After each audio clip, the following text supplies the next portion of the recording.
My name's Howard Potter, one of the owners of A&P Master Images. We do screen printing, embroidery, graphic design, sublimation, and final graphics, and or distributor for over 700,000 promotional products. Okay. And so I actually came up here for a couple of days to get some hands-on training. What what is your typical process for training people? Typically, we have in-house videos that we've made, or like with our embroidery, we also use videos that Joyce Jagger has produced, the embroidery coach. We'll tend to have the employee watch a few of the videos first, not all of them, because they're not going to be able to retain all the information that comes out on each video segment. But we'll have them watch enough to pertain to what they're going to be learning that day. We have them work with one of our managers to learn bits and pieces of each process. So if they're in embroidery, for example, they may be learning how to cut and steam first, and then watch another series of videos where it teaches them how to hoop. Then we have them work with the manager on hooping for a few days. You'll never learn it all within a couple of days, especially hooping, for example. There's so many different locations you'll be learning over the course of months. But how long does it take typically to have somebody you would consider trained up and ready to go? Trained up and ready to go, to where literally you don't have to hold their hand through the process. Usually a good 2-3 months. Okay. If you're going to do it correctly and make sure that they feel comfortable. Because if you let them loose on their own too soon, what happens is you will lose the employee because they'll tend to get nervous, or they'll make a mistake, which in turn is going to cost your company money and make them feel like they're not doing a good job when, reality, they just probably weren't properly trained long enough at that process. So what's the biggest challenge of finding new employees and training them? Well, the biggest thing is, there's no real major schools for this type of stuff. Yes, we have a local college that helps teach things and this, that, and the third, and they do a very good job with that. But no one looks in the yellow pages or the newspaper or online and says, I want to be an embroiderer, or I want to be a screen printer. Like, most of the time, no one even has a clue what it really is. Or the opposite end, they just think it's a cool job because they're putting an image onto something. Right. But they understand the love of the labor that goes into producing what we do. So you have two opposite ends of the spectrum. They either know nothing or they think they do, and they're in for a shock. So that makes it difficult. So talk about the community college. The community college nearby. You actually went to it, and now you kind of have a relationship with them, and are able to kind of, help them out, but they can help you by letting you know, like, people that are good. Can you talk a little bit about that? Yes. The college that I went to was Mohawk Valley Community College. We actually do a lot of work for the college. Also team up with them on their course outline, because they teach the basics of screen printing. Recently, over the past couple of years, they've come out with an advanced screen printing course that we've worked on together. They teach dye sublimation. They teach vinyl graphics.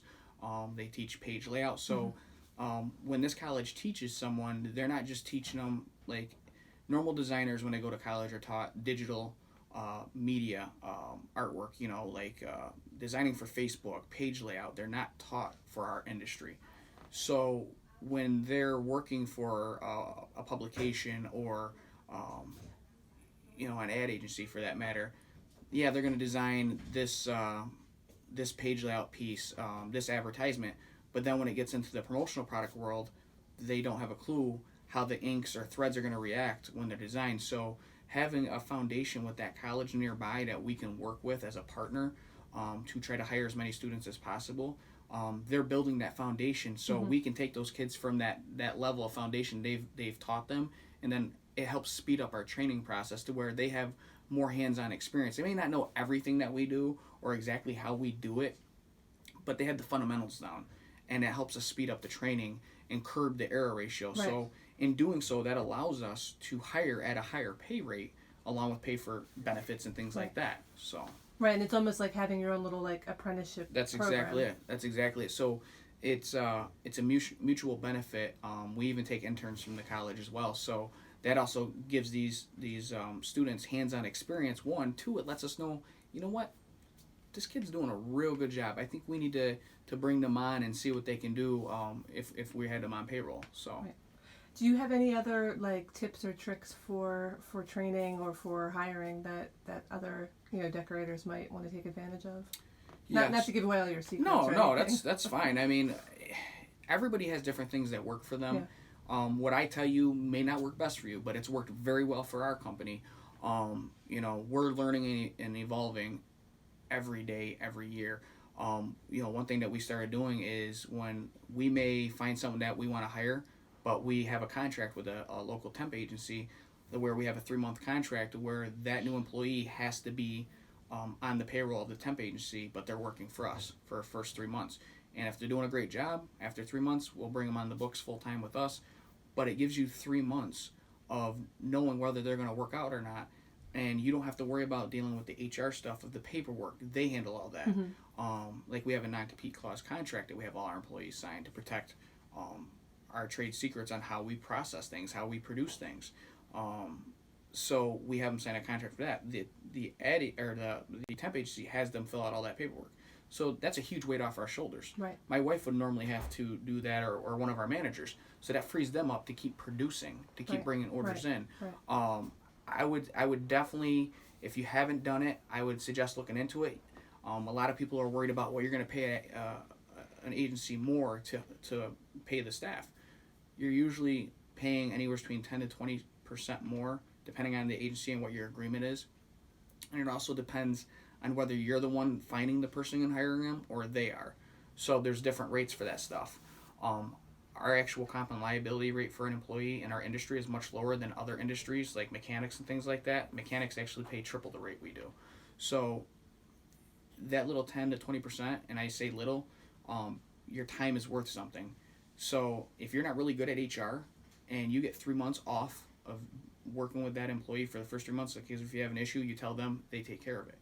So being able to have that 3 months of extra time, not having to hold their hand if they're not coming in on time, if they're calling in, or if they're making mistakes, having that extra set of hands allows you to be, think about it, if you're paying 10 to 20% more in 1 week for one employee, what do you got to do? Sell one more order?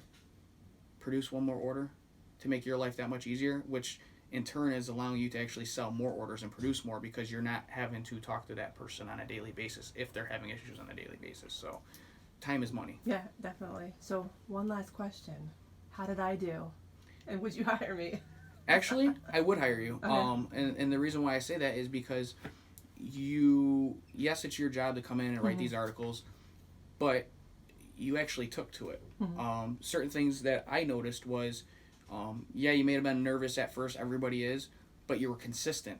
You were consistently paying attention where the location was, how the garment was placed on for embroidery, the hoop master, or the platen for screen printing. Right. You were hitting the same spot consistently with very little training compared to what we do full out for days and months with other staff. So your attention to detail at the gate, even being a writer, was phenomenal. So you got to give yourself a pat on the back for that, because that means I guarantee you within 2 weeks or less we could have you running the machines and doing basics right away. Okay, great. So, well, then I have a backup. Yes, you do. Yes, you do. All right. Well, thank you so much, Howard. Thank you.